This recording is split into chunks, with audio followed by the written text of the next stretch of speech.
Hello, everyone, and welcome to the second day of the BLOCKPOOL pitching event. Today, we will have another 7 SMEs. We will have 15 minutes to present their project and answer any questions. In addition, today we have the honor to have with us Dr. Joaquim Sverin, a principal economist in the unit of the unit responsible for SMEs access to finance within the DG Grow of the European Commission, who is going to open today's session around the topic digital transformation of industry, the European way for the digital decade. Dr. Joaquim, the floor is yours. Leonidas, thanks a lot for your kind introduction and for introducing me. I'm having a little issue here with my video, which I'm trying to start, but apparently I'm not authorized, but it doesn't really matter because we can turn this otherwise into a radio broadcast. I don't have a presentation on my own because we will have 7 excellent presentations coming up. And I'm probably today the least important person in this room here because it's about bringing the companies together and the investors. And I'm happy to speak for about 10 minutes so that we can be on time, starting at 15:15 with the presentations. I very well remember the time at the end of 2019 when we were going to Malaga for the big conference on convergence, where we had 2 intense days on discussions on blockchain in Europe. And what I liked when the BLOCKPOOL project was presented at that time is the statement that we were looking here at a project that will develop a pure European DNA. And this strikes a chord with what we are trying to do at the European Commission, especially in DG Grow, which I am representing actually in the new unit on digital transformation of industry, where we take the lead on developing the token economy in Europe.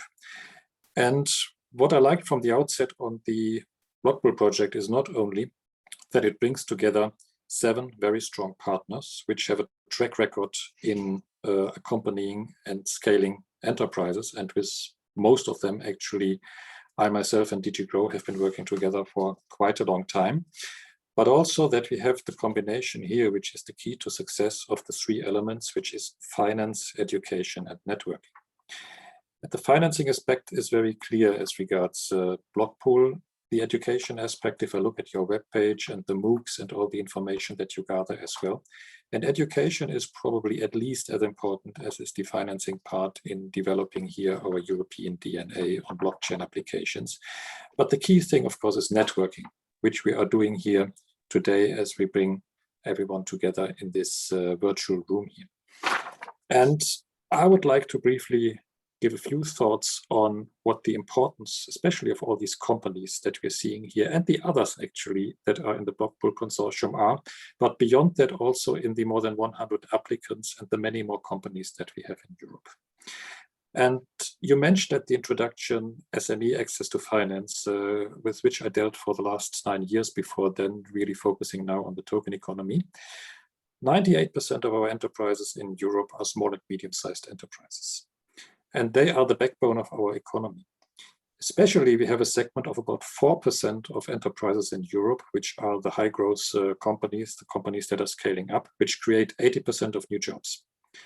And this is an immensely important group of enterprises, which we need to accompany in an ideal way, hopefully politically, but also from the business side. And this is the type of enterprise that we're talking about here. Now, of the 98% of SMEs, the large majority does not have a clue and will never have a clue what we are talking about today in terms of technology and business models. They want to apply these things.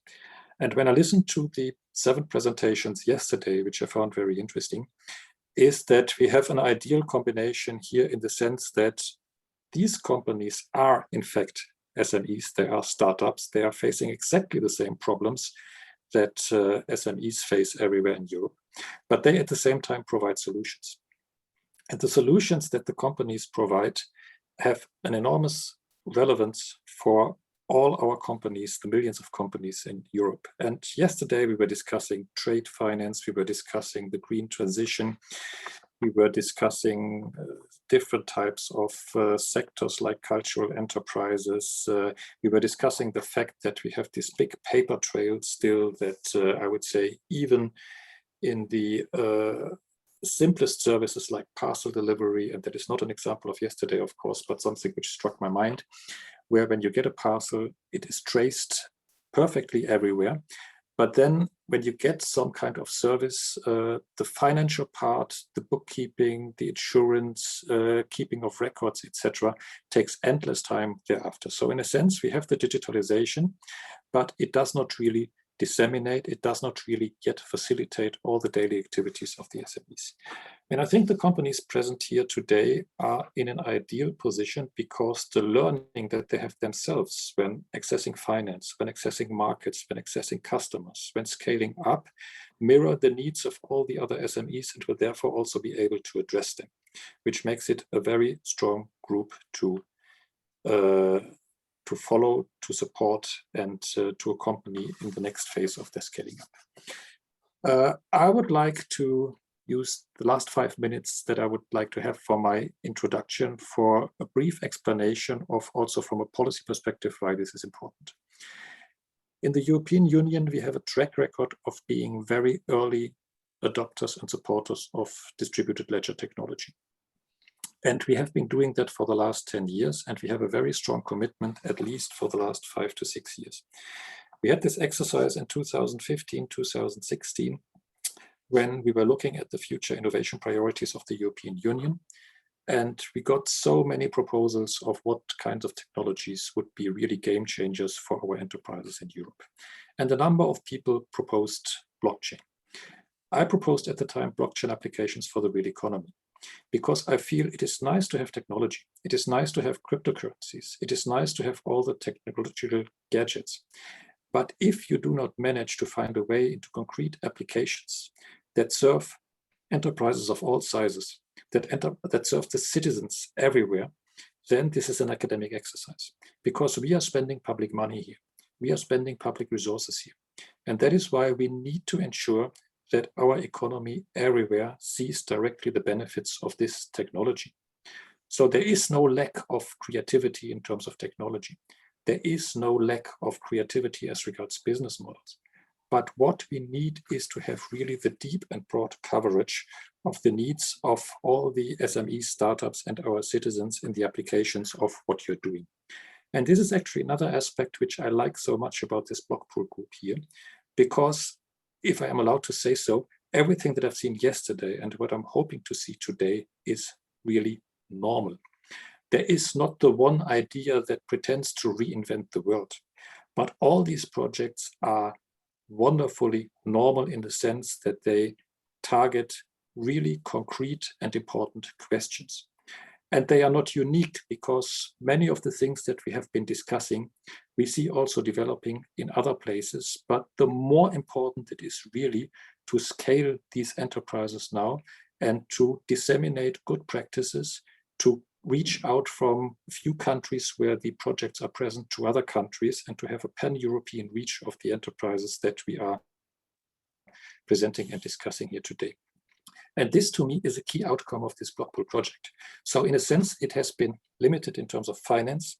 It has had very good educational events, but there's a group emerging here of enterprises that we see as game-changing in terms of diffusing into our ecosystems.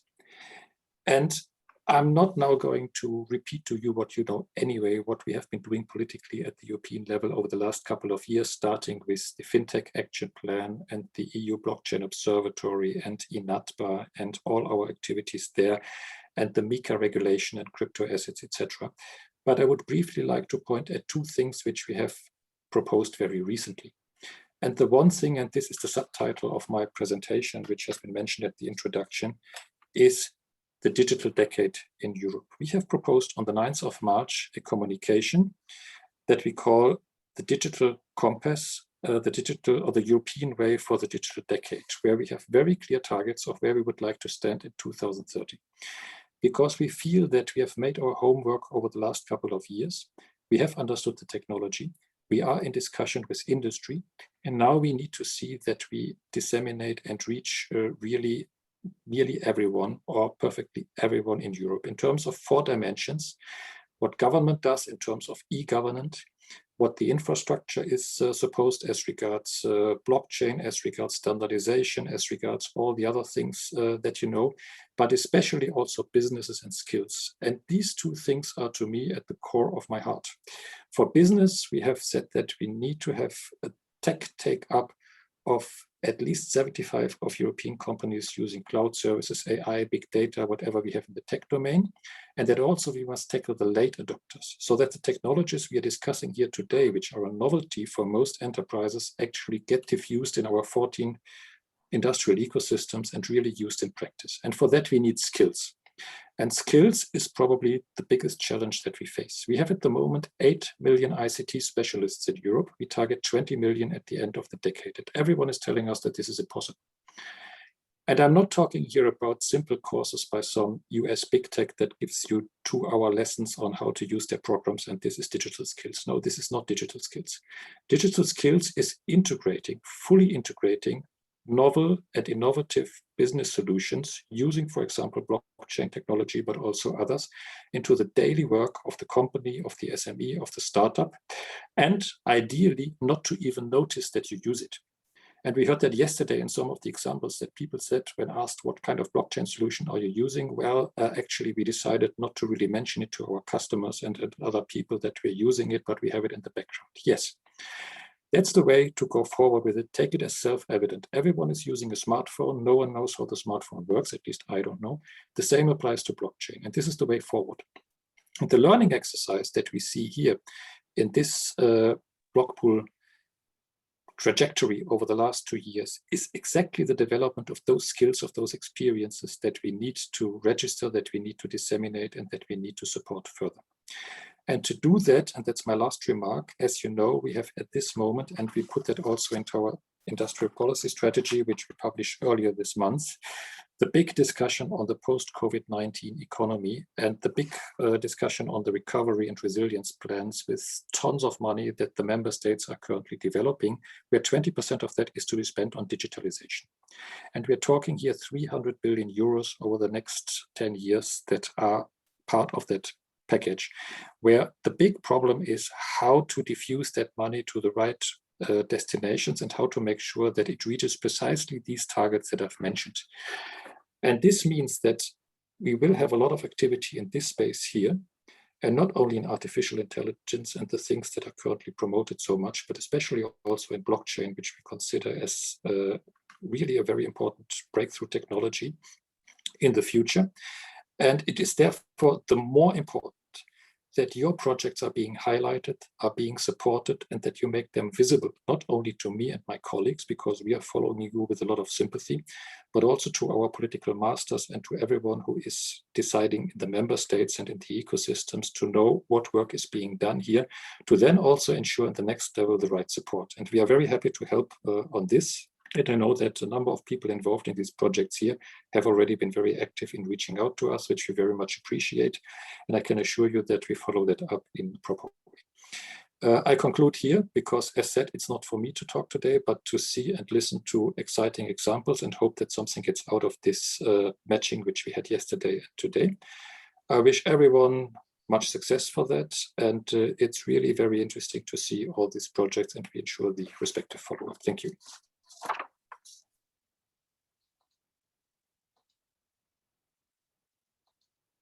Leonidas, you're muted.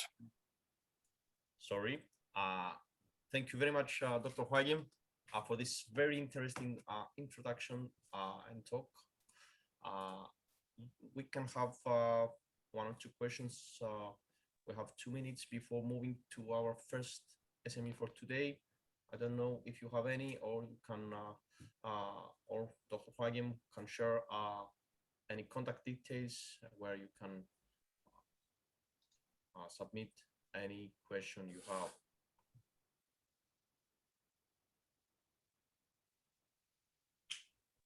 So taking this silence as that we don't have any question, and now we can move to our first SME who's participating in today, and this is Sanostro from Sanostro Service and the project Signal. John, you have 15 minutes for your presentation and for questions. Great. Hello, Thanks for the introduction. Can everybody hear me okay?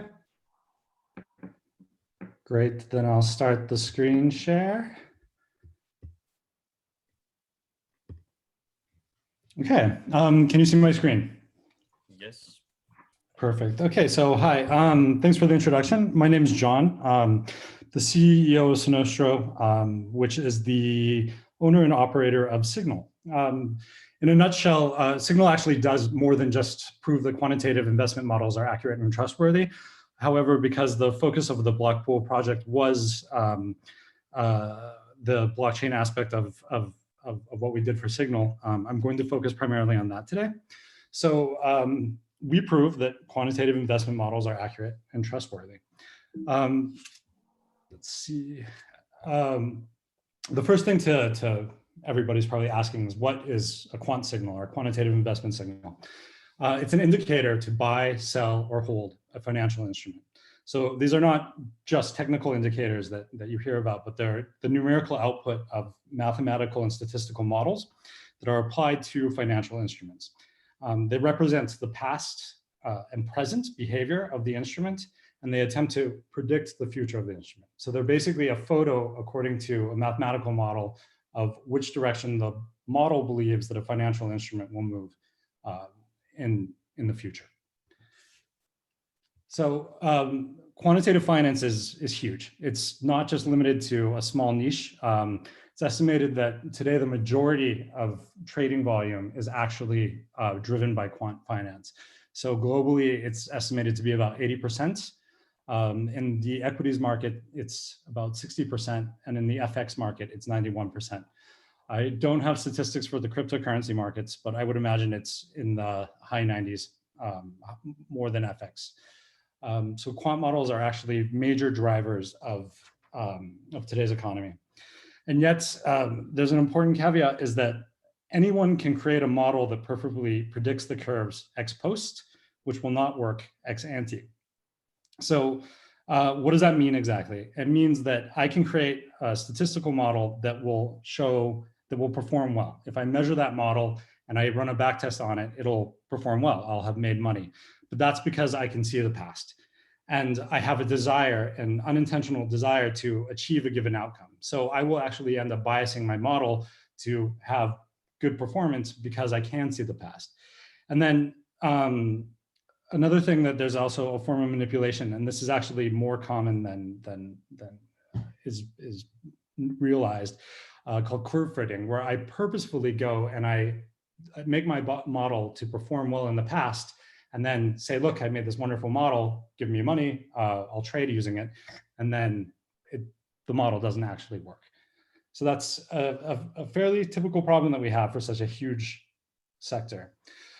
So let's move on to Signal. So what Signal, we specialize in quantitative data. The Signal is a platform that aggregates quant data from professional researchers, such as hedge funds, quant teams, data scientists, etc. We aggregate this data and we standardize the Signal data in a very unique format that allows us for cross-model comparison, allows us to recombine Signal models, because you can actually take more than one model, put them together, and you'll have another model that could actually work better. And also, just through standardization, it's easier for people to understand what they're looking at, what they're seeing. We then resell this data to institutional and independent investors through our platform and API. The business model is quite simple. We'll either do a performance fee, especially for institutions that are using the Signal data to trade, or we'll also have flat subscription type fees. And then we provide the tools that are necessary to allow people to independently verify and audit the quantitative models that are being used, so that they know that they haven't been curve fitted, so that they can see that the model hasn't been manipulated in any way. By the numbers, we have about 140 million signals aggregated on our platform. We have 65,000 signals received every single day, and we currently audit approximately 65,000 track records. So the auditing service is what I'll focus on, since that's the blockchain side of it. So we wanted to prove that quant investment models are accurate and trustworthy. To do this, we hash all of the Signal data as it arrives on our platform. We make this data immutable, by publishing a hash of the hash onto the Ethereum blockchain. And then we give the tools that allow people to actually go and reconstruct the hashes themselves and also check them against the hash that is stored on the blockchain. So I'll get into this in a little bit more detail. For those who might not know, what is a hash? A hash is just a value that's generated from a string of text. It's unique, it's small, it doesn't take up very much space. So on the right-hand side of my screen, you can see an example of input data that we put into a hash. There are many lines. What it comes out is just one simple line of code that is unique, of a string of characters that is unique. And by two hashes using the same input data and formula will exactly match. So one can confirm that data is the same, although it is stored in two different locations. So you can have a hash on the blockchain, you can have a hash stored locally, and you'll know that the data is exactly the same. Then on a daily basis, the next step is that we store this data on chain. So we take all of the hashes from all of the signals that we collect. So if we're doing 65,000 signals a day, we hash all of these hashes and we store this master hash onto the Ethereum blockchain. And then this then creates an immutable record, which when you take the rehash of the raw data and you compare it to what's on the blockchain, you'll see that there's been no change or manipulation in the data. And then we provide the tools that allow people to actually go and verify this quickly. So we show them the local hash, the signal rehash, the daily hash, and then we just use simple JavaScript algorithms to just to check everything and make sure that everything matches. And then it's important that when you give somebody the ability to audit and verify data, that you can let them go right into the raw data itself and reconstruct everything themselves. So our tools then, we do a lot of the heavy lifting for you. We give you the raw data, provide the raw data, and then we rehash it for you, but you can just check the JavaScript if you're technologically savvy, or if you can download it and do it yourself to confirm that the data has been hashed correctly. And then we also provide the link directly onto the Ethereum blockchain. And so we use a service called etherscan.io, which then allows us to go and actually localize the hash on the blockchain so that you can compare it. These tools actually benefit both investors and quants. So investors, this gives them the opportunity to independently verify the accuracy of the model that they're going to be basing their investment signals on and gain trust on it. And this is already been, we've seen this from investors. So I've been speaking with a hedge fund based in Denmark recently that is came specifically to us because they wanted to, they've been burned by quantitative models in the past, and they needed ways to actually go and check the models are true before they decide who they're going to get their data from. It's also good for the quant side of things. So it dramatically reduces third-party auditing costs, which can cost tens of thousands of euros easily. And it establishes trust with the investors. So it makes it much easier for the quants to then be able to speak with the investors in a trustworthy manner. And it also greatly improves sales lead times because of that sense of trust that is established. So we've had some early traction. This is just the B2B side. We launched the service on March 31st, 2020. We have 8 quants that are using our services to construct audit trails. We have a crypto fund that I just mentioned that is now wanting us to be their primary data provider, specifically because of the auditing service. And then we're starting to work on a pilot project with another hedge fund where we'll be doing a similar type of audit, not just on their quantitative data, but also on their trades. So they're wanting to take it to the next step to actually prove that they do make the trades that they say they make, which is good for both regulatory purposes and for investment purposes. Since this is a pitch, we'll be likely opening a financing round in the summer of 2021. We're looking for investors who can provide digital marketing support, B2B sales support, and I am not interested at all in in passive money. I prefer active investors. Thank you. That's the pitch. I can also give you a quick demo of the tool if we still have time, or we can move straight to questions. Thank you very much. 5 minutes. So. We have some time for questions. Anyone who wants. Oh, hey, John. Great or interesting product. I was just wondering, so in terms of go-to-market, how are you intending to get in touch with the investors and also the quant? Right now, I'm focusing much more on the quant side than the investor side. So in terms of just the usability of the platform, we are doing a lot of SEO, search engine marketing, and content marketing just to bring users onto our platform so that they can go in, they can see the quant data, they can go and do the auditing and stuff like that. In terms of the sales of this tools, I'm actually approaching various funds directly. I already have a lot just from my network and the network from the other people here at Sinostro. So we're knocking on doors and speaking to them directly within our network primarily right now. It's interesting because it's a very good door opener, had very positive responses. And also I am seeing people coming in through our website who are actually looking for ways to verify data, who then have reached out to me. So far, that's the approach that's being taken. All right, great.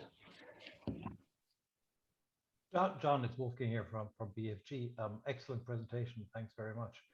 One question, how large is the market for services like this?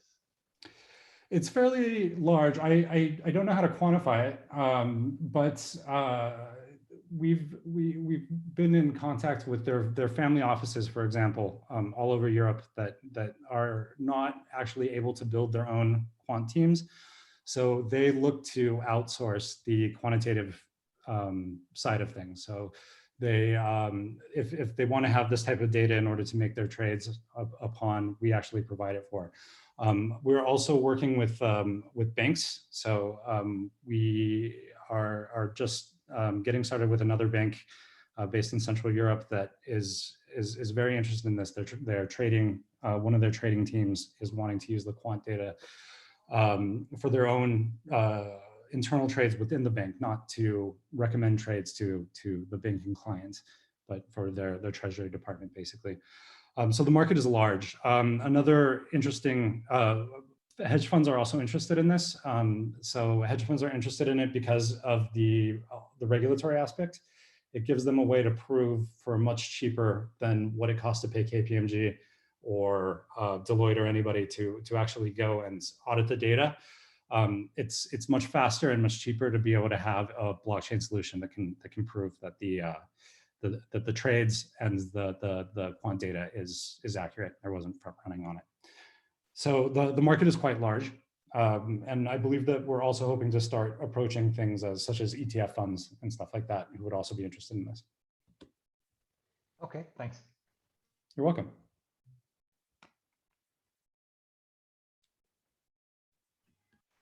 Good. Well, if there aren't any other questions, I put some QR codes up here so you can get my contact information if you want. And if you want to reach out to me and have any other questions, feel free. You can check out our platform, signal.ai, and also there's a QR code for the corporate website. No, hi, John. Just quickly, it's Gas from All Markets. Really cool stuff. I actually have been in touch with Godfroy like ages ago when you started on this product. So it's really nice to see that it's coming together. Is there a way for like individual investors to play around with it? Absolutely. So the Signal platform caters to both individual and institutional ones. You can sign up and create an account. You'll have access to the signals. We're currently providing signals for our 100 instruments for free when you sign up, just so you can get familiar with quant signals. And you can also see the audit trails for all of these. So you can go and check it out, play around with the tools. It's very easy to access. You just click on the little logo like you saw at the beginning of this presentation with a shield and the little block in it, and it'll take you straight to the audit trails. Okay, great. Yeah, I'll try it out. Sounds great. Cheers. No problem. Thanks. So thank you very much, John. The next company is is the SIA Kedeon Solutions and their project IMCP.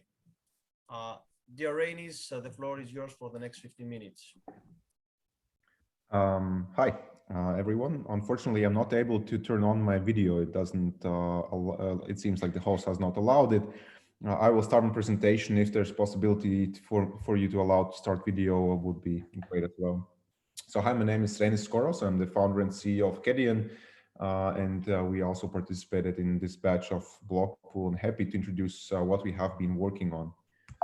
So essentially, as all of you most likely know, that there's a lot of physical products that are sensitive to environmental conditions. These are things like food, pharma, chemicals, industrial equipment, and others. However, currently, there's no easy way to verifiably observe them, as existing solutions are fixed, expensive, and not adaptable. And especially for the last mile deliveries that right now, because of the COVID-19 pandemic, are exploding in popularity. So what we at Kedion, what we have developed is a little device that, unfortunately, I'm not able to turn on the video, so I will be able to show it to you. But here you also see some pictures. And this small device, the size of 2 matchboxes, it's able to monitor temperature, humidity, CO2, light, movement, and other quality factors in real time. And you don't need any base stations, gateways. It doesn't need any permanent installation. And it allows to have actually up to 2 months long battery life. And you can attach it to any single delivery and have more granular data in more flexible settings. But what's unique about our device is, and what we also developed partly during BLOCKPOOL, is that this device has 2 unique things inside. And one is a secured element and also a crypto cell chip. And this means that every single measurement is actually digitally signed on the device, making it fully verifiable. And we also have legal opinions in multiple countries that this can actually be utilized as legally binding measurements to enforce things like recording contracts, to cut down on the cost and length of potential litigation between involved parties, increase trust to the recipients of shipments, and overall provide a much better oversight of the quality of products that are being delivered. And we provide not only the hardware devices, but also a full platform that's very easily usable by any type of company, but especially during BLOCKPOOL, when we engage with other small, medium-sized enterprises. And this is crucial. A lot of in this industry, a lot of solutions are very expensive to set up, very difficult to integrate, and it requires a lot of upfront costs. With our solution, it's possible without any major changes to your operations. There's no upfront costs. It's simply a monthly subscription that provides both the platform, hardware with all the services, white label tools, as well as a full API.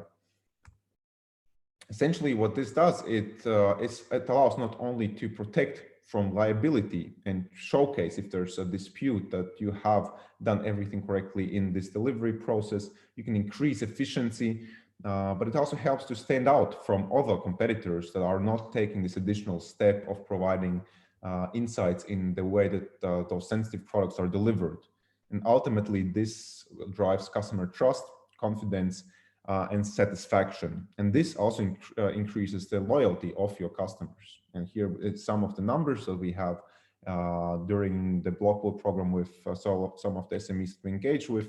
We were able to prevent loss of, in this case, these were food products. We were able to measure the increase in satisfaction of recipients and help those small, medium-sized companies to close clients that they previously were unable to. They were losing out on kind of more larger established companies.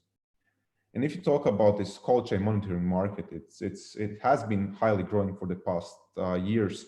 It has a growth rate of over 20%, compounding growth rate of over 20% annually. But again, here, the main emphasis I want to make is that we have this, the market share of the small, medium businesses in the space. It's 300%, 3 times as large, this growth in this specific market, which we believe that we are going to be able to help them move into this market and have a solution for them that they can utilize. Because in our customer interviews, what we learned is that a lot of those small, medium-sized companies, they still use hand thermometers and pen on paper simply because existing solutions are not really suitable for them. So here we see some of the initial pilot projects that we conducted. Now we have a couple of more that are not yet included in this slide, but we picked the food delivery sector as the first sector, which had much less legal hurdles to get started right away, and had great results with those type of customers. But now we have companies in the pharma medical logistics field, parcel delivery companies that we have closed for next pilot projects, as well as integrations through our API through other third parties. And again, the reception of this solution during our pilot projects has been phenomenal. And it's essentially the first time that also those companies, they have heard about how the digitization can happen, how blockchain can be implemented in some, let's say, unique ways in the supply chain. But this was a tool, a solution they were able to utilize and directly get a benefit without having to emphasize all the technical details, but they were able to see what it actually provides. And for them, they were able to give verifiable reports to recipients of the deliveries. They were able to give those verifiable reports to end consumers. These are businesses, these are restaurants, these are retailers, or these are end consumers that receive grocery delivery. So these are different types of recipients able to get sense of this. So this was not our first Horizon 2020 program. So we have been part of also of two different ones. But especially the BLOCKPOOL for us was the part when we really were able to focus on the commercialization and get traction with our pilot projects and clients. And this helped us to also get additional funding and get into Techstars, which is one of the most well-known startup accelerators. And now we are heavily focused on bringing this to a wide market, scaling both manufacturing of our devices, scaling our solution, and allowing the wider application of this technology. And during BLOCKPOOL, I would like to emphasize kind of the main things that we are able to achieve. And this is that we are able to create our dashboard solution specifically for B2B use. We were able to fully create our blockchain solution to have fully verifiable measurements. And again, emphasizing this is not like a half-baked solution like some other companies try to do. Then you have a sensor device sending sensor measurements to AWS, and then you double the data also on public ledger. It defeats the purpose. Everything here happens on the device. You can trace it back to a specific device, and you have a tamper-proof way of having fully immutable measurements. We were able to validate and demonstrate our solution, manufacture a whole new batch of devices with additional sensors that we implemented, and test it out in the real world. And again, also emphasis on the commercialization. We created sales materials. We built out our sales and customer onboarding team. We did participate in multiple conferences during COVID, obviously remote, and heavily worked on content marketing and spec sheets and everything else that will help us to directly sell and show these benefits to our clients. And we also did grow our team with the help of this BLOCKPOOL grant. We were able to more quickly build out our development team in-house. And right now we are in the process in hiring more in the sales and customer onboarding part. So if you know anyone who's looking for, who's working in the sales and customer onboarding, customer kind of success part, and is looking for an opportunity in this in the blockchain space, we would be happy if you could introduce these people to us, as we're actively hiring. So that's a very short implementation. Happy to connect. If you want to see a hands-on demo, we can schedule a quick call. Then with the possibility to turn on video, then I would be able to showcase a real-time demo, and happy to explain further of how our solution works and how it has been used by our pilot project clients. Thank you very much, and happy to answer any questions you might have. Yeah, Michael Merz here speaking. If I think of an ocean shipping scenario where such a device sits in the container for 3 weeks or 4 weeks time, possibly monitoring these parameters. When is this information stored in the blockchain? This is technically only possible actually after arrival, right? So what it actually does is on the device, it builds its own, basically its own Merkle tree on the device. So every measurement is digitally signed on the device with this unique identity. So on the secured element, we create its own private public key combination that's uniquely linked to the CPU of the device. So you cannot kind of change it or implement it on a different device. This happens on the device. So even if you don't have a real-time connection, you can send this data later on and you will be able still to track back a certain measurement because you have built this Merkle tree on the device. So you're not able to modify any measurements that have happened on the device. And this is a solution if you have prolonged times of not having real-time connection. This is how it works. When you have a real-time connection, obviously, then you have, then we store those hashes that are built on device also in real time on a public ledger. And this gives an additional kind of level of immutability. But again, even without the real-time connection, it's possible. However, for those pilot projects that we implemented, we did not focus on the container shipping. We focused mostly on land-based transportation. We focused on the last mile delivery sector. We focused on transportation between 2-3 countries. And here we were able to utilize the latest IoT standards, which is LTE-M and narrowband IoT, which have very good coverage, much better than let's say traditional LTE or 3G. And this allows us to have real-time monitoring in most settings, and it goes even through metal or concrete much better than traditional networking standards. Okay, thank you. Hi, Tim here. I have another question, or actually 2 questions as well.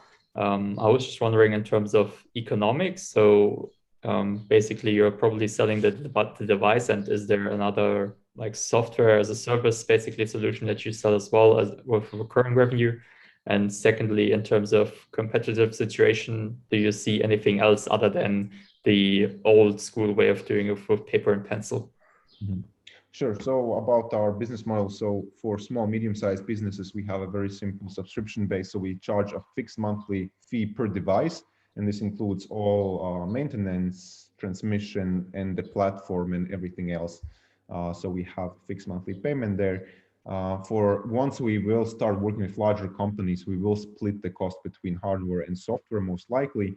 That will fit better for kind of higher number of devices, but right now we have between 5 and 25 devices per business, and they really like to have such a flexibility to have simply subscription that's based on how many devices you utilize, with everything kind of all the software included in this monthly cost. In terms of competition, there is obviously it's kind of a very crowded space in very different directions. But if we take about the more established companies, they are mostly focusing on solutions that are mostly fixed or installed in specific locations, and usually they require those installation costs. They're usually not very easily to get started using them. Also, they don't provide any way of our big value proposition of full legally binding measurements. There's also startups in the space working on, let's say, blockchain monitoring. But the thing is, number one, either they are using it as a half-baked solution of sending data to a centralized server and then doubling the data on a blockchain, which actually defeats the purpose. And the reason why they are doing it is mostly to do what we are doing. You need to build proprietary technology, proprietary hardware, which is not easily to do. It took us over 2 years in time, and it's quite intensive process to actually build your own hardware to allow for this functionality. And then you have obviously kind of more blockchain-based startups that are trying to build their own blockchain for the sake of improving the supply chain and also partly bringing sensor data on a blockchain. But here we see that this is it's a lengthy process for them to actually get this working and to actually have a more competitive solution. It doesn't provide a lot of benefits over using publicly available ledgers, public ledger implementations instead of building our own blockchain. That's kind of the main 3 points from my side that I would like to emphasize. All right, great. If there's some time, I would actually ask another thing.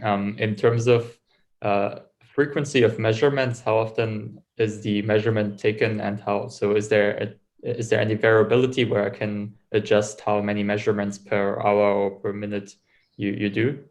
Mm-hmm. Yes, so this can so all the settings on the device can be done through our platform.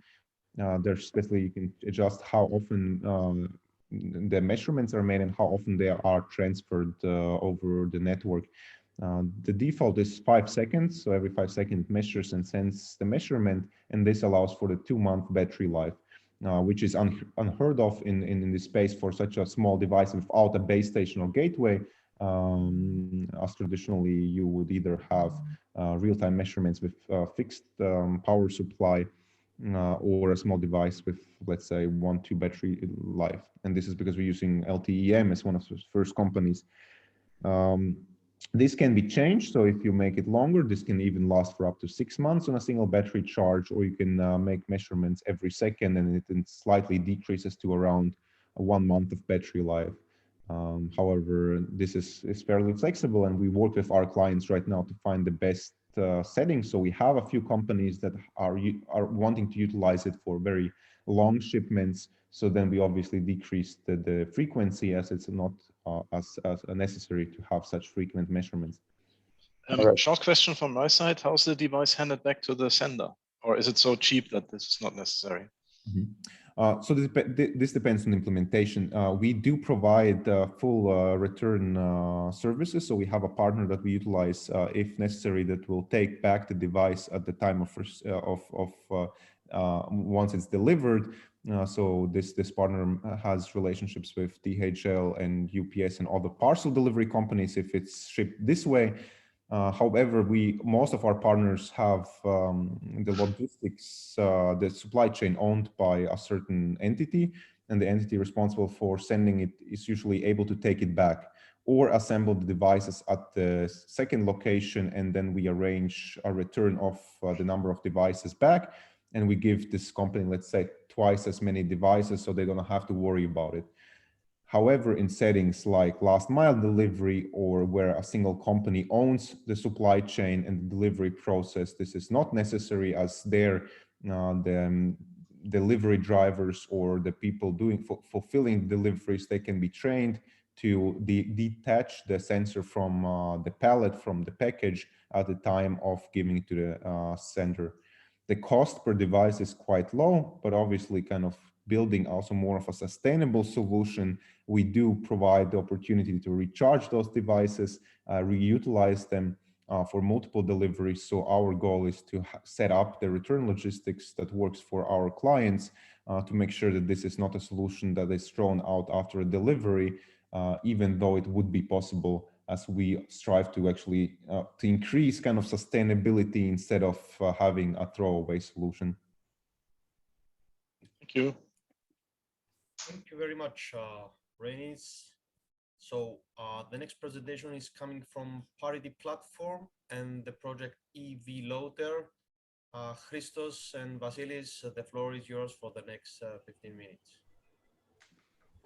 Thank you so much for having us. I have the same issue. I cannot open my video. It needs to be enabled by the host. So if this changes, I will also share my screen. I will also share my face, but now I can just share my screen. And here we go. All right. So our project is emphasizing on the electric vehicle space. We see it growing rapidly in Europe and in Greece as well. And as EV charging grows, we see that there is the necessity of applications that enable payments and reservations in charging stations that are publicly available and managed by third parties. And we see that there are players in this space, but right now the landscape has been congested by multiple apps that are hardware specific or network specific that create additional complexity for drivers. And what we have developed is an open platform that is based on Quorum blockchain, on a permissioned blockchain, and helps owners of charging stations increase the visibility of the charging stations and streamline their payments and decrease the dependency on credit card processors and decrease the transaction cost. And our application enables drivers to reserve charging stations, and then when they get to the position, to the charging station, execute charging transactions using a single app in multiple networks and multiple charging stations. And this addresses the needs I mentioned before from charging station owners and helps also electric car drivers to streamline their experience while charging their electric car. We started in September. Actually, we launched the app in October 2020, thanks to the help of BLOCKPOOL and private funding and also other Horizon 2020 programs. We developed it with an in-house team, and we saw it grow organically without any marketing spend, just the technology and direct referrals to owners of charging stations, to 40 charging stations here in Greece, focusing on the niche market of charging stations in hotels and hospitality properties. The flow for the user is very simple. He simply signs up with the app, enters his personal details, then he can exchange fiat currency for charging tokens, and then identify chargers, plug in his vehicle, and initiate the charging session via the app. As I said, we are focusing on publicly accessible charging stations and with particular emphasis on hotels. And so far, we have also entered a collaboration with National Technical University of Athens and the largest private energy utility here in Greece, focusing on smart charging in publicly accessible charging stations. And this is the progress we have made so far. We are close to surpassing, close to reaching 50 charging stations and close to reaching around 1,000 active users, registered users in the platform. And this is the financial projections we are making for the app. We are still investing heavily on the development of the app, but we see that as volume of charging stations grows, so will the profitability of the app. And the market in Europe is expanding rapidly, and we are focusing on the Southeastern European front, where there is more than 1.5 billion euros out for grabs, because there is a market that is now setting up, and there are no consolidated players in the segment in Southeastern Europe. And how we are aiming to diversify is exactly through blockchain technology, and we are doing that by with a soft initiation to blockchain technology, because it's a tough sell at this point to sell both e-mobility charging stations and blockchain technology to our clients. What we do is we simply place the transactions, we record them on a distributed ledger, and we also enable drivers to pre-purchase charging time by converting fiat currency to tokens, which are then managed in a permissioned ledger. And simply when the driver plugs in his vehicle and initiates the charging session through a smart contract, his token balance is decreased for the duration of his charging session.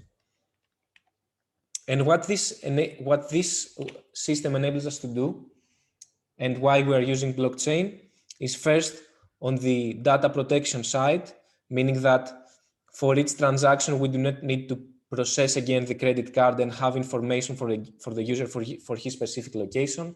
We can simply process the payment once and then allow the user to transmit limited information during his charging station on its station. But the most important aspect is the credit system and the smart contract system decreases the dependence on card operators. What do I mean by that? A huge challenge that owners of charging stations face is that, for example, when somebody plugs in his vehicle and then overstays the duration he has paid for, it's very difficult for the charging station owner to charge him again because he needs to receive authorization from the credit card processor. And then this also, if it is authorized, it also has additional fees, which make it less valuable for the owner to have penalties for drivers that overstay their booking in his charging stations. And how we are going to market, we are establishing a network of own locations by directly approaching some key locations, and we are also partnering with equipment manufacturers and installers to make sure that our software comes bundled with their hardware installations. And of course, we are also targeting enterprise and municipality deals to increase rapidly the volume of the charging stations we are managing. And to drivers, we are growing organically, focusing on non-sponsored content marketing in specific social media groups that are the hubs of the early adopters of e-mobility in Southeastern Europe. And slowly we will be rolling out also driver-to-driver referral programs, and we will be partnering with car dealers that emphasize on electric cars.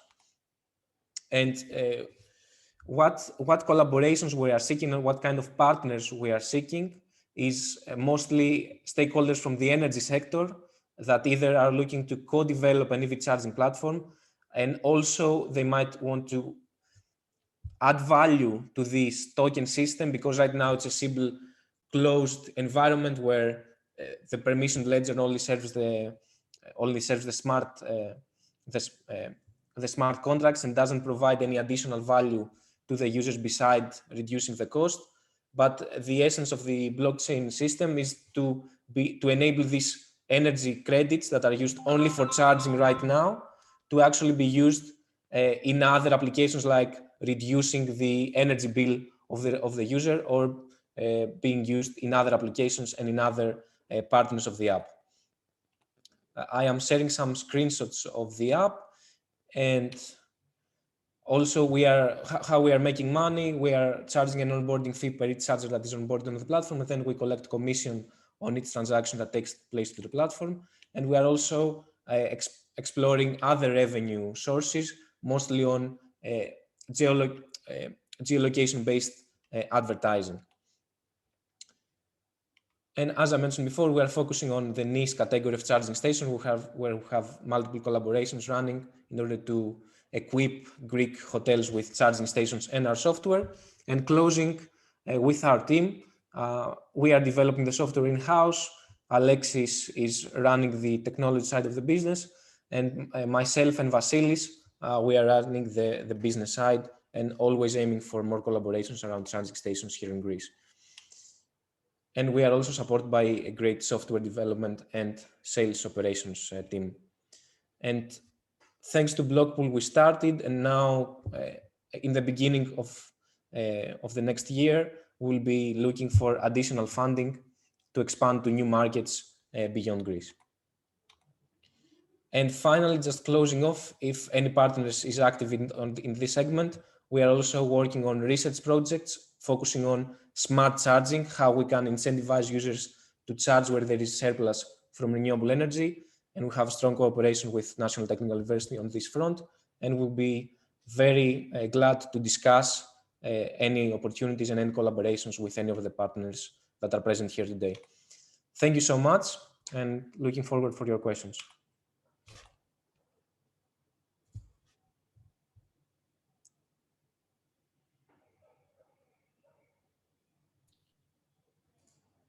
Thank you very much, Christos and Vasilis. Are there any questions?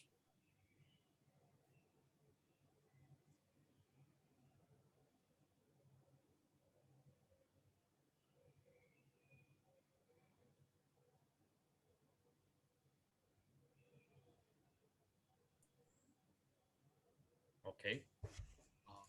I'm taking silence as no. So we can move to the next participant, which is the Smart Shape SRL and their project Astra Code.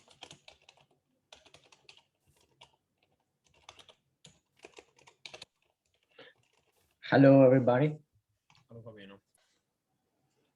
I'm going to share my screen.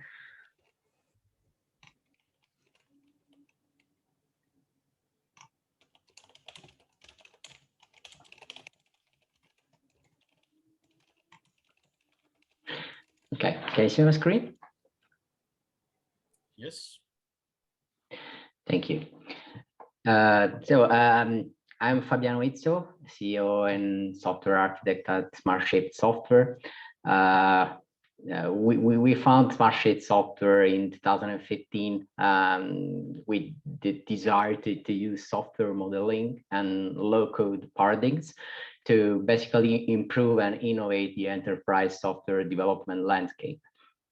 And in the recent years, we developed a strong interest in blockchain technology, and we carried out several blockchain projects, particularly on Bitcoin and Hyperledger Fabric technology. From this interest came the idea to create Asoytica blockchain in 2019. Asoytica blockchain is an innovative platform that allows developers to create blockchain networks and smart contracts by simply designing it. These are the results of a recent survey that we have submitted to about 200 Hyperledger Fabric developers. And we basically asked them what they consider to be the main difficulties encountered in approaching the technology. Well, the three main difficulties found are wide and complex technology stack, because it involves the different frameworks, tools, and languages. And there are few resources beyond the official documentation. And the third point is the difficulties related to the blockchain network setup. And well, in the last year, we have personally experienced these difficulties by developing blockchain solution on several projects. So that's exactly why we decided to create Asoytica blockchain.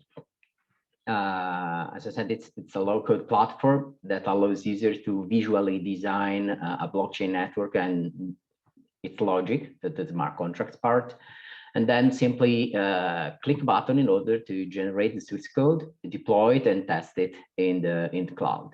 The platform is designed to provide a learning by doing visual development processes, boosted by inline documentation, wizards, and a built-in community.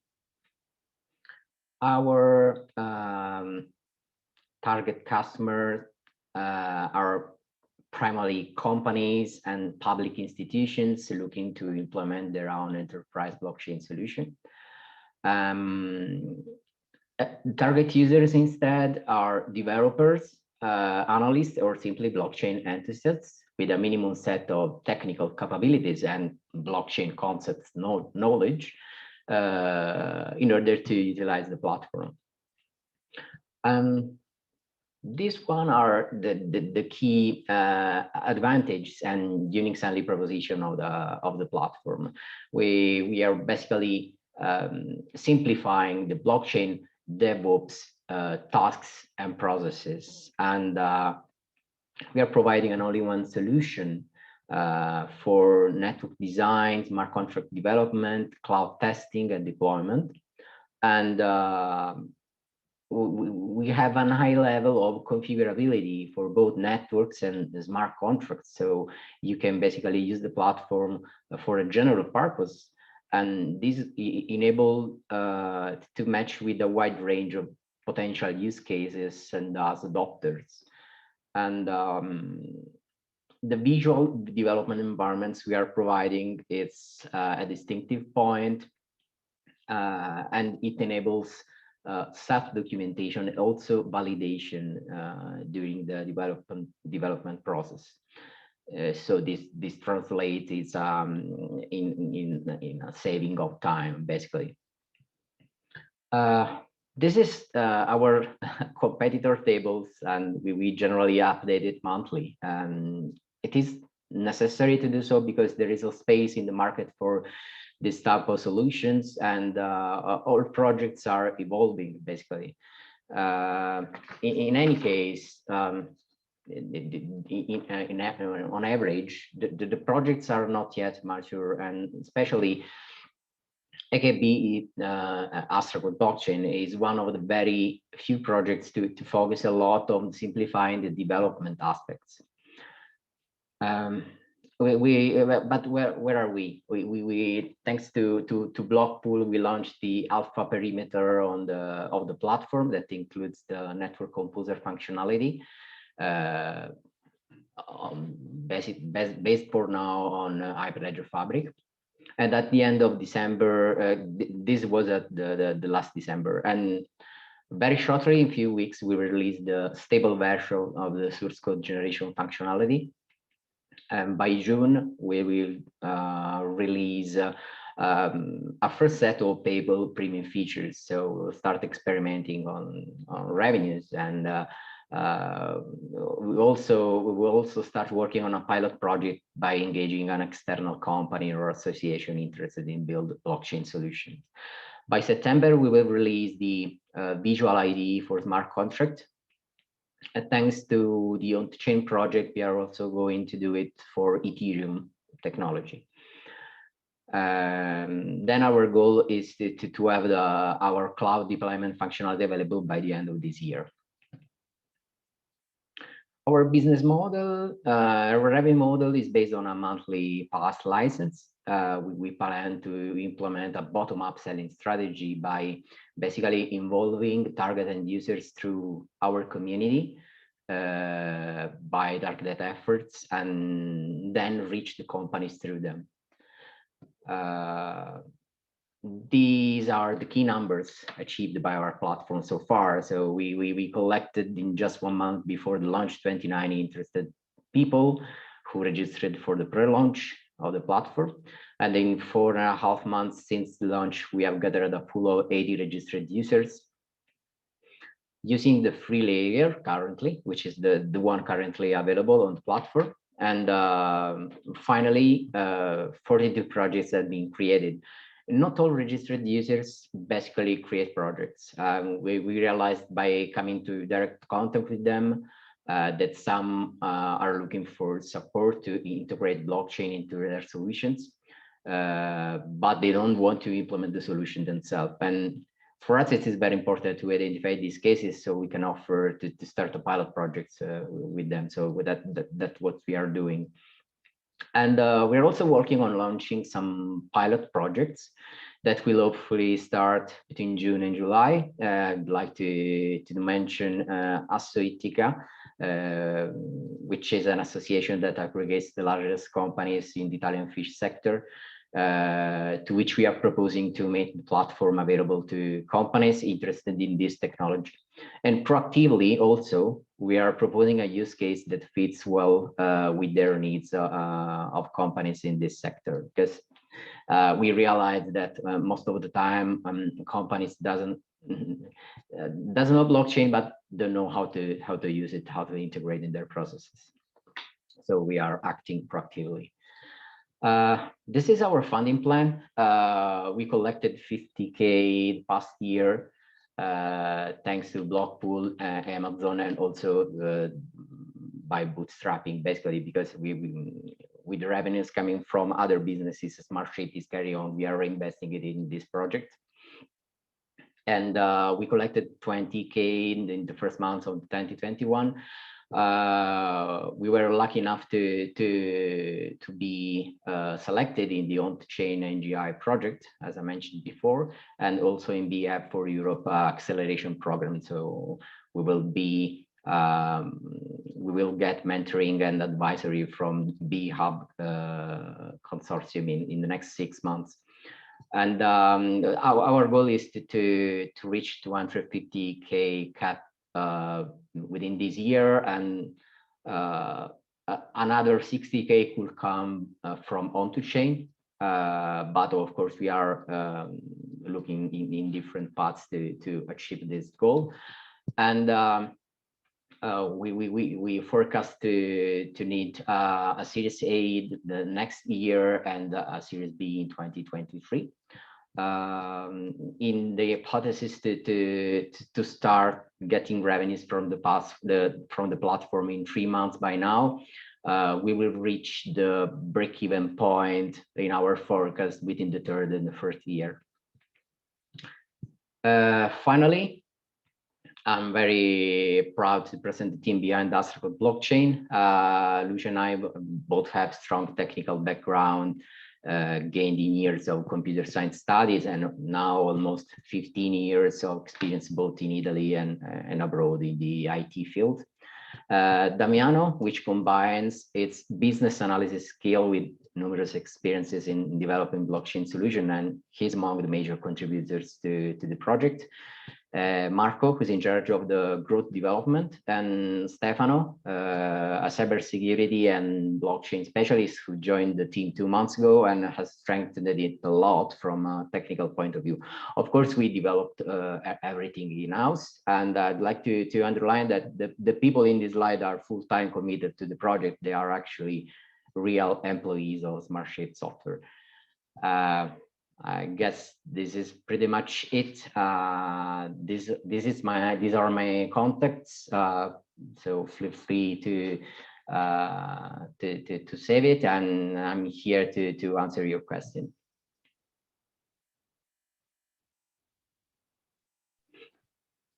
Yeah, Michael Merz speaking here. Don't you also expect competition from the low-code platform providers like OutSystems, for example? They could also additionally support Hyperledger Fabric out of their environment. Yeah, and we also know very well these competitors, because in the as I said, we founded the Smartshape in 2015, and the first project we started to work on, it was a low-code platform to develop an enterprise blockchain, enterprise application, not blockchain focused. So we know very well OutSystem and Mendix and many other providers, Power Apps by Microsoft. So we are tracing them from this point of view, but they are, of course, they are suggesting possibility to integrate blockchain solution. So there are also available, for instance, for OutSystems, some guidelines to about how to integrate with Ethereum or other technologies, but they are still not providing a mature visual development solution for it. So of course we are taking care and have a look around also from low-code leaders, we can say, market leaders. Okay. Hi, Tim here. I was just wondering about your mode actually. So in terms of competitive advantage, how easy would it be for someone else to come and basically what is along with what Michael was saying, how easy would it for someone to build a solution that would be equally as good or better? Well, if a low-code development platform competitor will jump in this sector, of course, they will have a background, a knowledge background that could allow them to develop a solution, but it is not that easy. The Ascroft blockchain solution is based on an engine, a generator engine, which is the core of the system, and it will probably be patented in next months. And we think that, of course, there is a risk. We have to consider it, and the risk is that a big player will come into play with a lot amount of money and start developing a solution that could impact us. But at the same time, we are in order to defend from this, we are thinking about partnership, and our strategy will imply partnering with a cloud provider. So we will have also the power needed in order to offer as much features as we can on the operational perspective. And yeah, that's the way we are thinking about the defense ourselves from this point of view. But of course, we recognize this as a risk. But that's why we monitor very strictly the market, because as I said before, we usually do this exercise monthly, and the good news for now is that there are no such mature solution on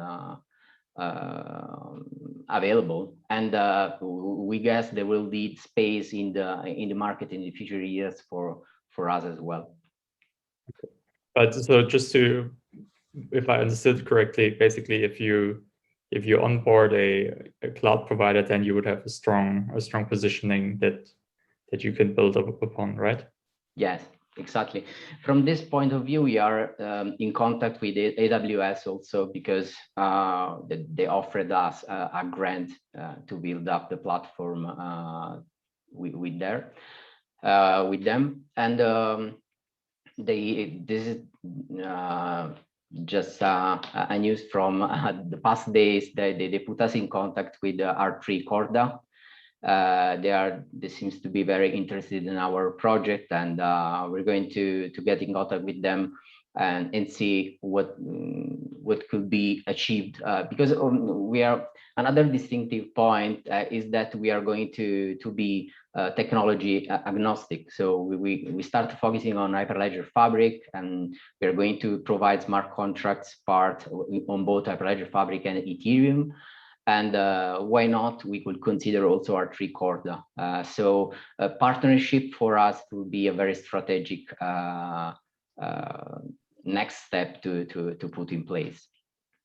All right, great, thank you.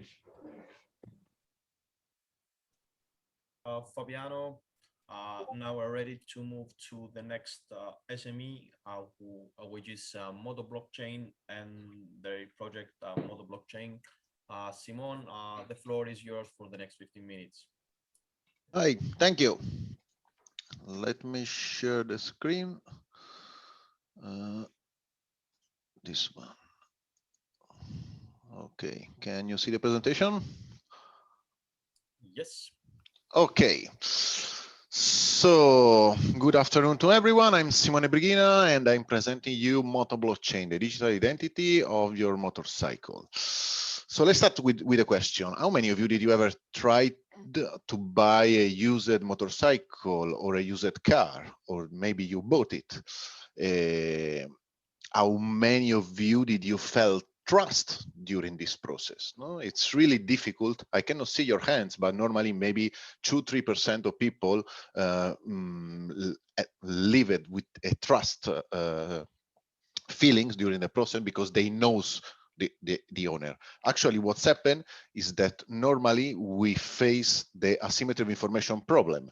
So the owners knows a lot about his car, his motorcycle. In this case, we speak about motorcycles. But if you are a buyer, you cannot distinguish, you cannot access the information, so you cannot distinguish a good motorcycle from a bad one. So you are willing to pay always an average low price. For you, all the motorcycles are the same. So if we go straight to the motorcycle market and we apply the asymmetry of information theory, we find 3 problems. The first is the mistrust between seller and buyer.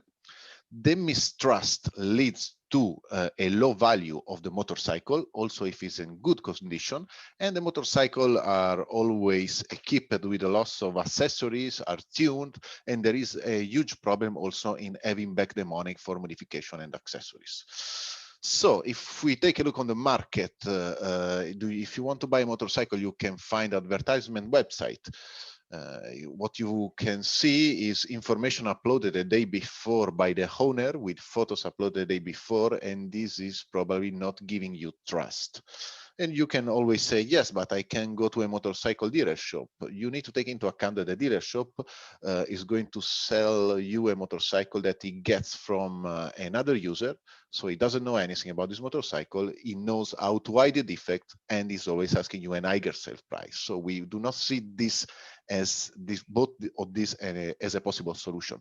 So we were speaking about it with some riders, some friends, and with designing the right solution. That is the digital identity of the motorcycle, always up to date. The main functionality that we provide to the users is an historical database. They can do photos of invoices of the motorcycle, kilometers, tuning parts, everything that's happened to the motorcycle. And we provide a blockchain architecture. At the present time, what we develop with BLOCKPOOL is a timestamp certification. We migrate from Ethereum to Matic Network. So now our new architecture developed with BLOCKPOOL founding is based on Matic Network. And in the future, we want also to add NFT, non-fungible tokens. So for the best motorcycle to have a non-fungible token that represent them. So now if you are a buyer and you search a motorcycle and you are able to access the historical database and you know that there is blockchain behind them, probably you are feeling the trust that were missed before. In this case, you are willing to pay the higher sale price for a motorcycle, if it worth it, obviously, and you are willing to pay the right price for modification and accessories. So how does it work from a customer point of view? We developed this application. This is the application that we developed with BLOCKPOOL. We had another application before, but we decided to redevelop from scratch because we use Flutter, that is a more agile framework. The user can add data on the motorcycle, can add photos. Every photo is tagged with a specific theme.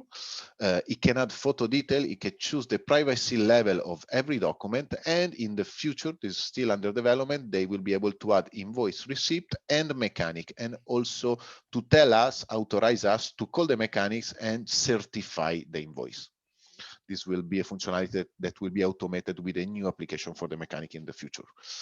So how does it work, the process from the real world to the blockchain? If a user has a motorcycle, he change the oil, he change the exhaust, he change the sparks, he had an invoice that is a paper. This is the real world. No? He can use our application, he can do photos of every component, he can do photos on the invoice, he can do photo of the motorcycle with a new exhaust, and so now we have a digital proof that is stored in Moto Blockchain server. What we do is to combine, the user actually is able to combine different photos, different documentation into a single document, a single PDF document, and this is the document that is hashed into the blockchain. This is the architecture that we develop with BLOCKPOOL. On the other side, we think that there is a huge possibility to improve the quality of the data in the digital identity. So with the BlockStart, another program, we developed the MOBD. MOBD is Motorcycle Onboard Diagnostic Port Connected System. This is a system that is connected to the motorcycle, read data from the motorcycle, read data from his own sensor, and once that he configure, he make the motorcycle autonomously sending data to the digital identity. So this is the first feature. But we are working also on other feature. For example, we want to connect the mechanics directly with the motorcycle in remote way. So they receive a message when there is a failure in the motorcycle. They can diagnose the failure remotely, and they can call the customer if the failure is a big failure. So if they need to not use the motorcycle. We put a couple of simple functionality like GPS alarm and GPS tracking system, and we will work, the next functionality will be the algorithm to detect the accident and the automatic emergency call. These are all the added functionality to this product. This product will be configured by the user with a configuration panel. So the user will be able to choose. Here you have an example of what we can read from the motorcycle. The user will be able to choose what he wants to store in the digital identity. Once that is configured, automatically the mob autonomously send all the information. Now, there are information really important, like the days of usage on the motorcycle, the failures, the time before a failure is solved, etc., etc., etc. And more or less it works in the same way. In the real world, you have the motorcycle with a mob installed. You configure what you want to read from the sensor of the mob and from the motorcycle. You send this, the motorcycle send this information to our server. The server collect it into a blockchain certificate, and that certificate goes to the blockchain. So this is the same certificate. The user is able to choose when and how many certificates he want to do. This is our mob. We already developed in parallel while we were developing with BLOCKPOOL, the application we developed with BlockStart, the mob. We already are finalizing the V2. This is the miniaturized version that you can see in the hands of my engineer.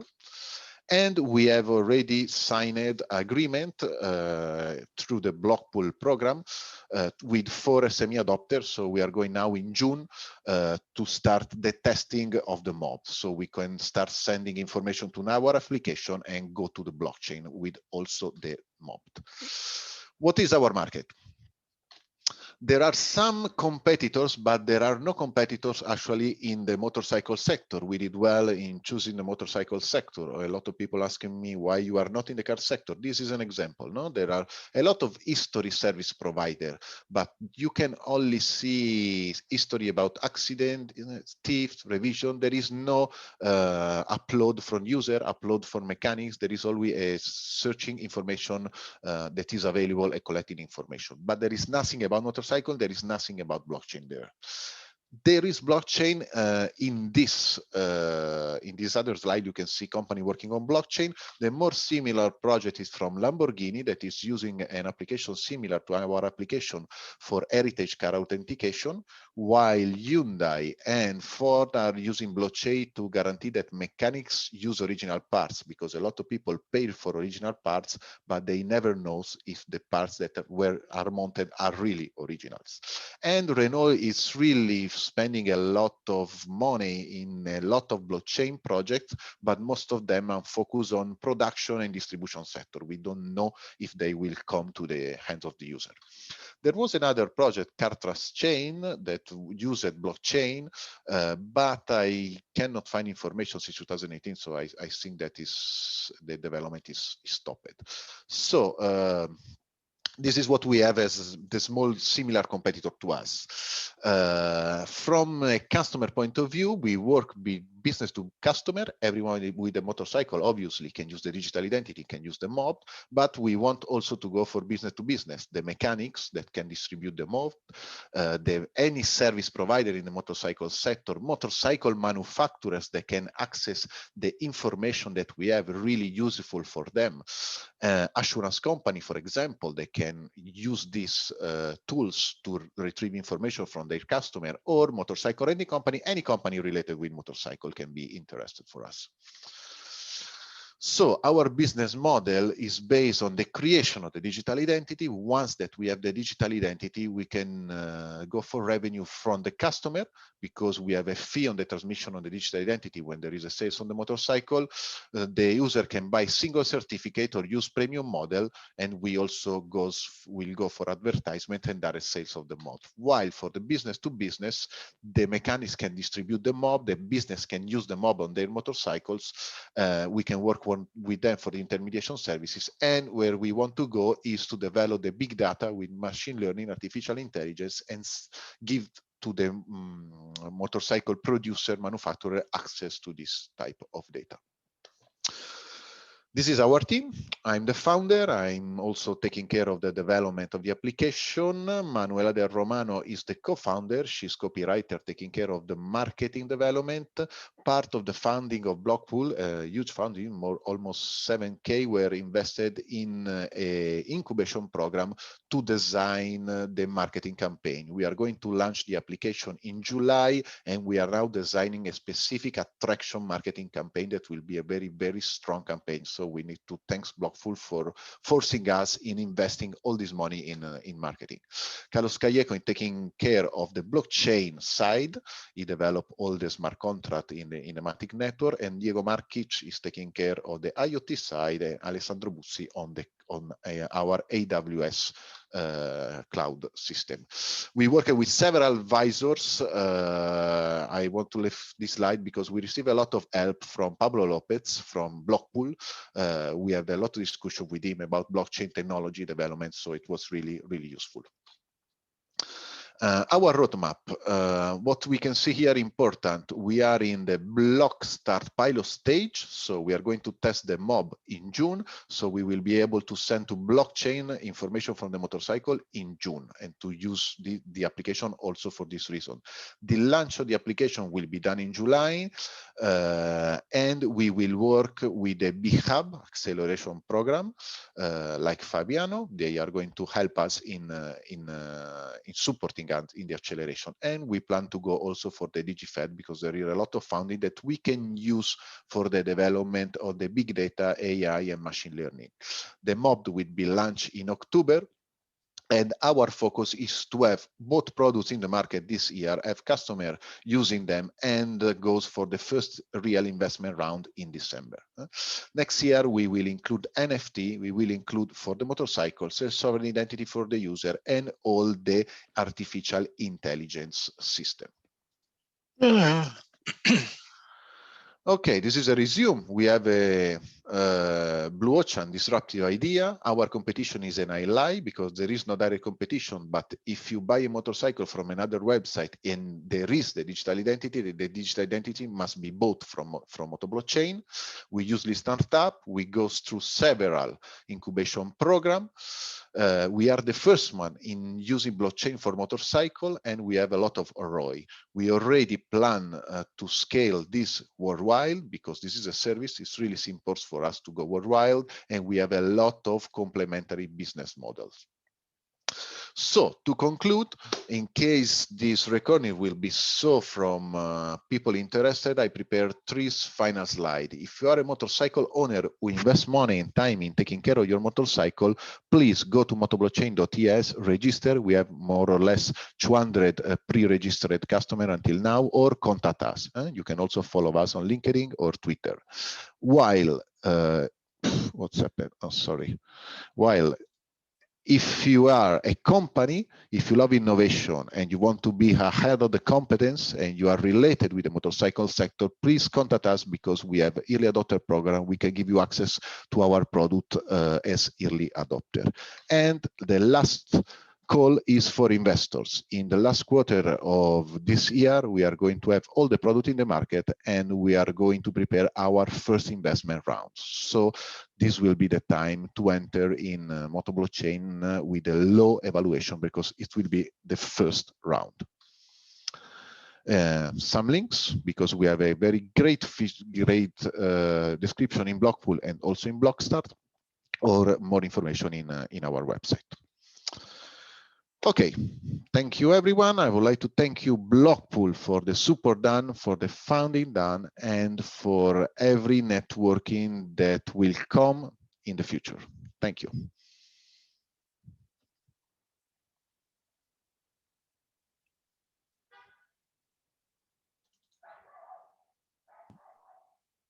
Hi, Simona. Thank you for your presentation. I was just wondering, I think you said it, but I wanted to make sure or your technology, I can also verify it and not, or I can also use the verification but not sell my motorcycle through your app, right? Yes, because what you do is collecting photos into certificates, and you store certificates into the blockchain. This creates a digital identity. So you can use the service for your motorcycle and die with your motorcycle without selling the motorcycle, without selling the digital identity. We have a system to pay per use for certificate or pay for freemium model. No? With a lot of certificate, you can save all the year.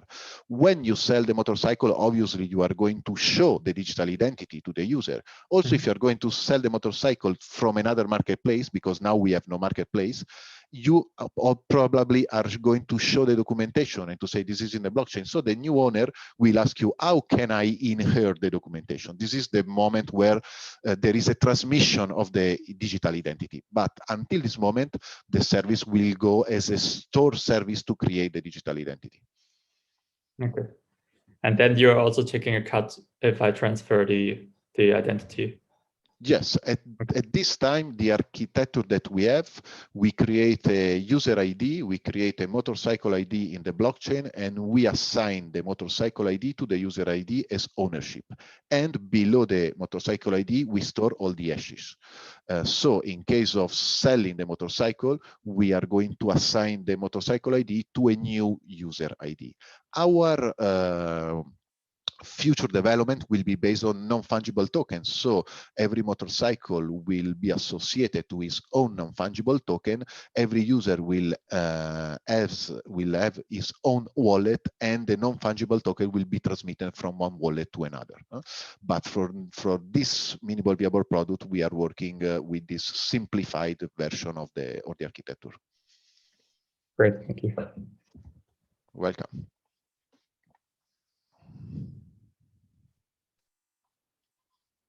Thank you, Simon. Now we're moving to grade A management with the THX project and Mieszko. Mieszko, the floor is yours for the next 15 minutes. Thank you very much. I'll keep it short because I think we are a bit behind schedule. Since you cannot see me today, I thought I would start with a picture of our team. So like I said, my name is Mieszko. I'm co-founder of Thanks. I'm the guy in the white shirt holding the logo. My background is in industrial engineering. I'm a serial founder. Thanks is my second software business. I mainly work in business development roles nowadays. Next to me is Yula, operating from Germany. She works as a user experience designer for us. In the blue shirt is Peter, my co-founder, doing all the technology. And next to him is our marketeer. So let me get to why we are building this solution. So as a software and digital agency founder, I saw a recurring problem, both at our customers and their end users. So what you see is that there is a, let's say, unstoppable trend where people self-organize in communities around organizations and brands. And they use all kinds of SaaS software and open source tools like Drupal, Slack, Discord. And there's a constant battle to keep these people engaged and involved.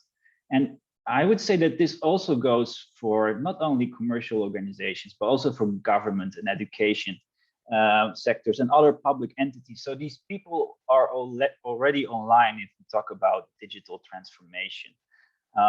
So this is something important to note, and perhaps also touches about a bit about what Mr. Schwerin was telling us in the beginning.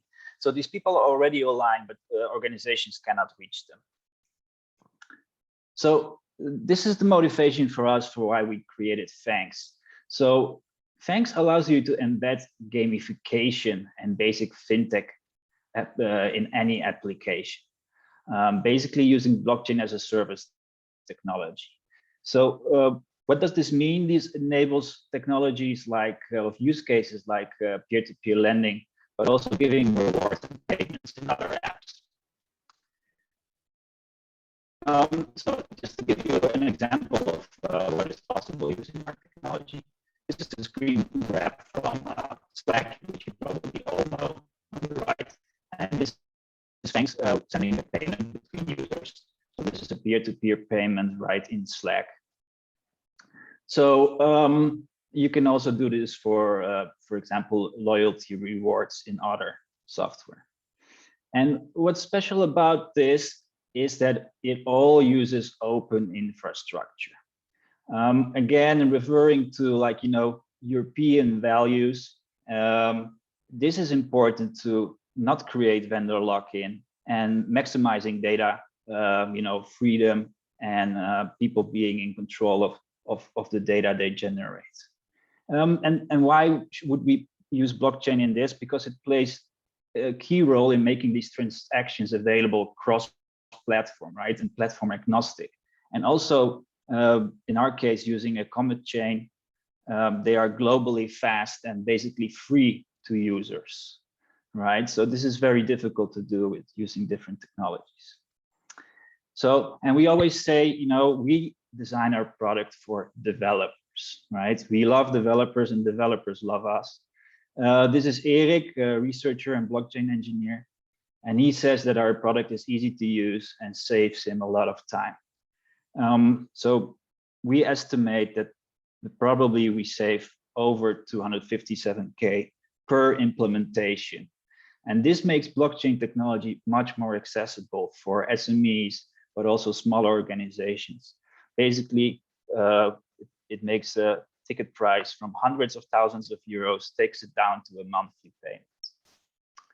So talking about how we make money, this is our offering at the moment. So the left-hand side was made possible by BLOCKPOOL and is live at this stage.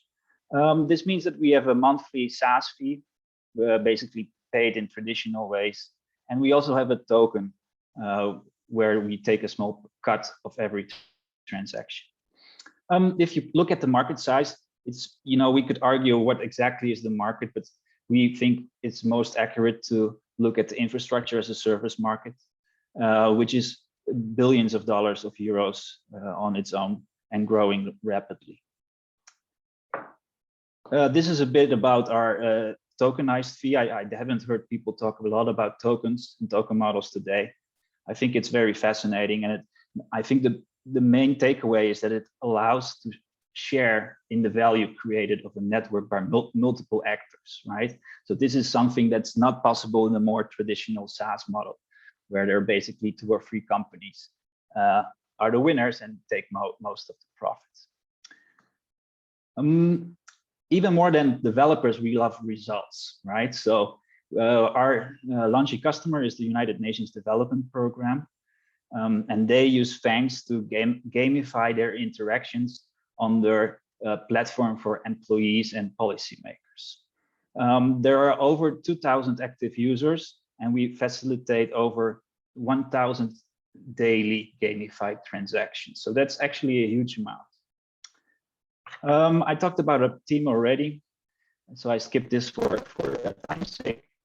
But in addition to a strong team, we have a network of supporting partners, not only from brands like BLOCKPOOL and BlockIS, but also from our accelerator here in Amsterdam, Plug and Play, and a couple of others.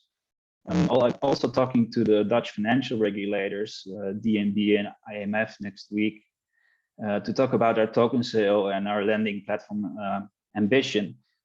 Again, it's also important to do this in a compliant and legally sound way. So if you look at our investment roadmap, we're looking to raise 600,000 euros. Our ideal combination would be half in equity, half in tokens. This will be mostly spent on growth, so on inbound marketing, customer support, and community building. We currently have a customer acquisition cost of about 30 euros for a freemium customer, with about 2 or 3 signups every week. And obviously, we'll be looking to scale this up. The tokens are ready and stored in a safe. I'll skip this for now, but about 15% of the tokens is reserved for investors. So to summarize, so why invest? We have accessible technology that helps organizations build a more open and fair web. And I think the key takeaway also compared to our competitors is that it's embedded in existing programs. So you don't have to start a new network. You reach the people who are already online. We have launching customers up and ready to go. Our team is in place. And like I shown, we have the right partners to tackle big challenges. So last, I will share my contact details in the chat. Don't hesitate to reach out, and we can talk some more, or I can give you a live demo. So thank you for your attention. I'm looking forward to your questions.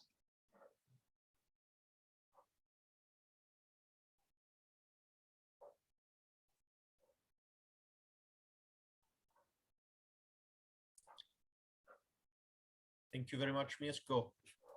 Do you have any questions? Yeah, I was actually just wondering, who would be your ideal customer type? Yeah, so we're currently marketing it to a number of people. So first of all, our launching customer is a SaaS provider, right? So it's an intermediary software builder who resells community software to its users, right? And he takes our API, so our solution is API based, and resells it to his customers. So I think that's close to our ideal customer. So we are looking mostly at software companies with technical people as decision makers. Okay. Thank you. Thank you very much. And as we're behind schedule about 5 minutes, we're moving to our last company, BlockFacts, and their project BlockFacts Oracle. Hi guys, just a second. I'll pull up my screen.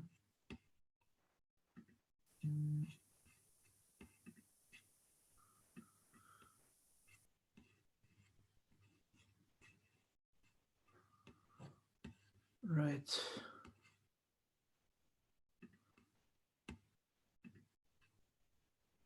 Okay. Yeah, thanks for BlockPool. Thanks for having us today to present. Just a quick one. Obviously, how it is like with startups, you're supposed to pivot and keep reinventing yourself. So just to let you know, when we started this project, we were called BlockFacts. In the meantime, we've renamed the company to All Markets, and we are building a community-led financial information provider. So what you can do on our platform, we've got 2 products. One side is the platform, which is a real-time financial information and analytics platform, which has been focused on the crypto ecosystem over the last 2 years. So if you're interested how crypto is doing today, you can have a look. You probably will not be too happy today, but there are better days as well. And we're integrating more cross-asset data. So we are also going to launch stocks and FX data on this platform. And on the second side, we are a data and API company. So what we're doing, we are integrating various APIs, and we provide one unified and normalized APIs for financial data feeds. So what is really the problem here? If you're looking at wanting to find quality independent financial information, this is kind of hard unless you can afford to pay for it. So unless you're like an institutional investor, you would rely on a lot of niche solutions. So I've just sketched like a typical setup for somebody who is like a retail investor, say like not highly sophisticated investor. You would probably work with some portfolio consolidation software. A lot of people work with Excel. You might have accounts at different brokerages. There are tons of like zero fee brokerages coming up at the moment in Europe and in the US with Robinhood. If you're active in crypto as well, you probably get multiple exchange wallets and crypto wallets. And on top of that, there are news sites you're probably using, Twitter, Reddit, Yahoo Finance, and maybe market data providers. So the thing is, it's like very fragmented, and there is no real kind of, you know, unified way of getting this information together. So what we are looking to do is we're looking to build on this open information, which is available through APIs and through blockchain integrations, to kind of, you know, get that on one real-time platform, which is accessible to anybody, and we don't lock people into like a siloed way, how like fintech companies like to do it. So we want to open that up. And while that's a lot to build, so what we built up until now and what you can use, you can go to allmarkets.io.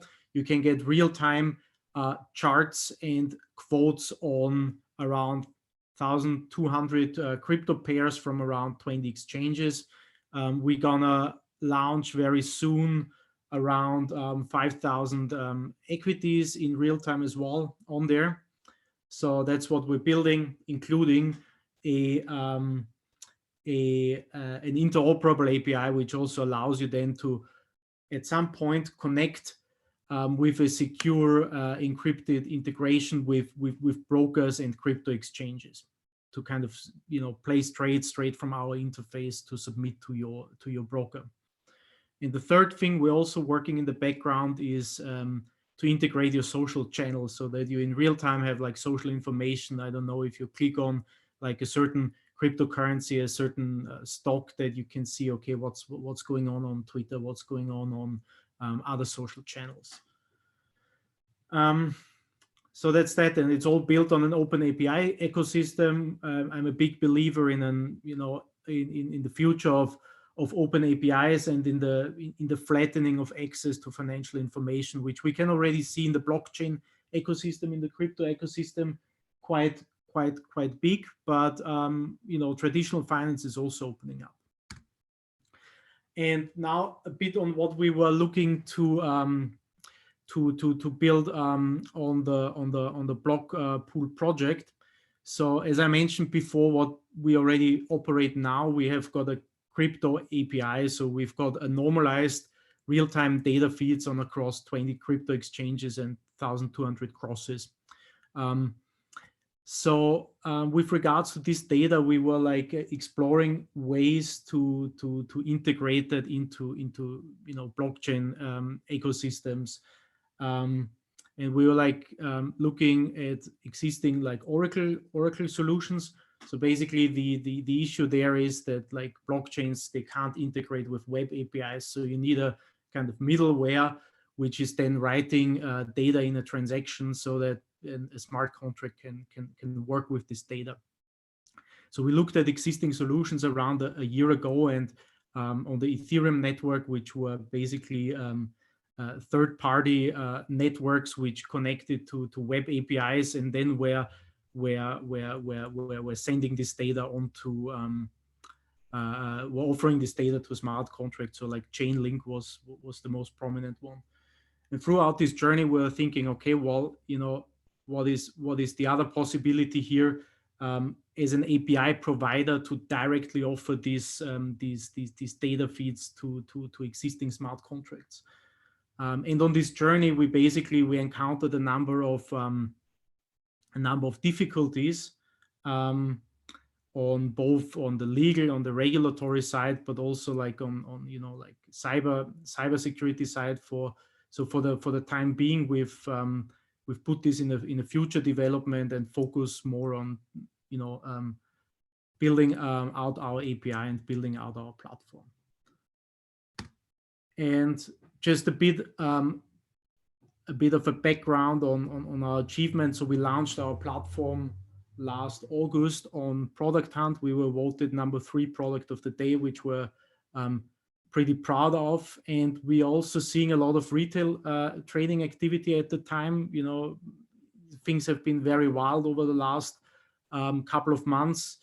So we can see there is an increased interest in solutions like ours, where you can retrieve independent real-time information. There's a lot of data you can actually work with, and we at the moment we're mainly focused to kind of expand our product, and basically continuing with the mission, which is building a community-led open financial information provider. So we're not looking to build like a fintech unicorn or anything as such. I think there are enough companies out there which offer good solutions in a niche, but we are self-funded, and we're looking to mainly look to grow the community, to grow our product. And once we have kind of achieved a better product market fit, we're gonna explore funding options. My personal leaning on that is like that maybe in 5 years time there will be a right way of seeing something like this as more of a utility, and exploring maybe some tokenization mechanisms for funding such a business. And yeah, thanks for BLOCKPOOL for the opportunity, and also for providing us the funding. That was really helpful. Okay, thanks. Thank you. Any questions?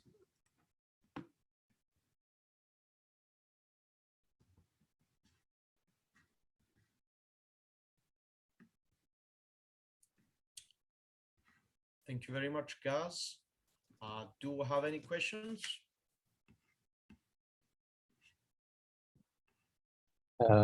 I was just wondering, in terms of monetization, is there a strategy? Because obviously the trading apps, they have all different approaches, but I was just wondering how you guys are planning to do it.